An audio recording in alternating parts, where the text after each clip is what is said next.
it's Miss Jasmine, one of your teaching artists at the Aurora Theatre, and I am so excited to share with you on today, this fun Friday, a game I call ABC's Race to Z. Things you will need are a large open space. Now this space can be inside of the house, outside of the house, as long as it's big and open and maybe not so hard. I wouldn't say concrete. If you could get like carpeted area or a grassy area or an area with a rug on there, that would be great as well. You will also need your body, your entire body, okay? Now, first things first, you need to stretch. Make sure you stretch before this game starts, okay? You're gonna be doing a lot of moving. Now, with the breakdown of this game, for a single team game, you would need a minimum of 3 people, all right? So that's 2 players and 1 judge, all right? And for a 2-team game, you will need a minimum of 5 people. That's 2 players per team and then 1 judge. You can have as many players and as many teams as you would like, all right? Now, the objective for ABC's Race to Z is to make a clear picture in the least amount of time. Now, I know you're probably wondering, Miss Jasmine, what are you talking about?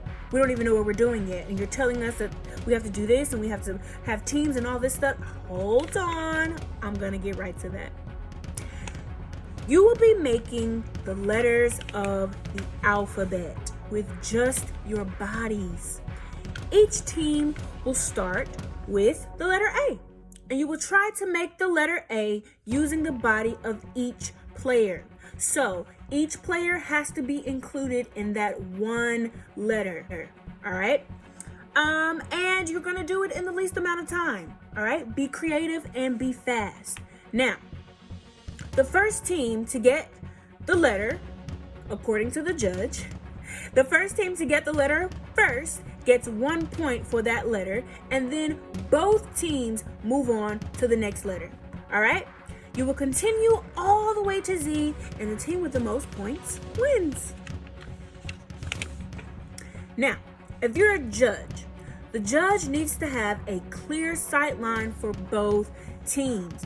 Now, if you're in a classroom, let's say about 16 students, I typically try to use 2 judges, myself and 1 other person, all right? Just to make sure that both teams have a clear judge that's able to see everything that they're doing, and to make sure, you know, that if they get the letter before the other team does, somebody can say so, right?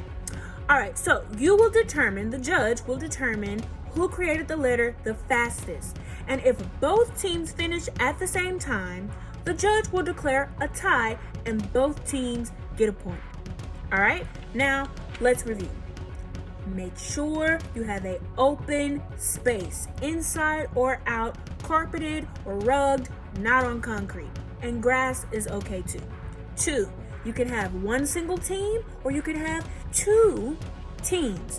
You can have as many players on each team as you would like, all right? And you need 1 judge, at least 1 judge, all right? If you want 2, you can definitely do 2, but I think 1 will be enough, all right? So, open space, make sure you have your teams, make sure you have your judge, and make sure you stretch, all right? Make sure you stretch because you're gonna be moving a lot. All right, making our way from A to Z, see which team can make the letter the fastest, and whichever team makes the letter the fastest gets that point, and then both teams move on to the next letter all the way to Z.